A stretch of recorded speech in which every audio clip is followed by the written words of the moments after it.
I want to go now to MS Now's Fallon Gallagher. She's outside the Supreme Court. Fallon, we thought maybe we'd get a whole lot of decisions. Tell us what you know. What have we learned so far? Yes, Steph, we got 3 decisions today, so that means the justices still have 17 to decide, and they're really working with a short timeline. They usually like to be done here by July 1st, but we did get one of those more high-profile cases that we were looking for, and that's a case called U.S. v. Hamani.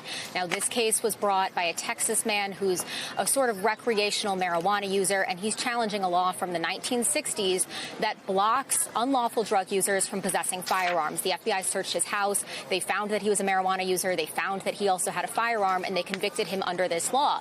Now, this law may sound familiar to you because the most high-profile instance of this case actually involved Hunter Biden. He was actually not only charged under this law, but convicted of it 2 summers ago, and then, of course, later pardoned by his dad, former President Joe Biden. But this is a big deal for marijuana users nationwide. I do want to be careful about one thing here because it is a fairly narrow ruling. It was 9-0. It's authored by Gorsuch. There are a ton of concurring opinions, meaning that a number of the other justices agree with the overall ruling, but might agree a little bit differently on the reasoning or the logic for how they got to that ruling. But 9-0 opinion, and also one of those concurrings is an interesting combination. It's an Alito-Kagan duo, which is not something we see very often. But this is a unanimous opinion from the court, which is a big deal. And they're saying on sort of narrow grounds here that anyone who is a marijuana user, who's using a drug like this, who's not a danger, can now lawfully use a firearm.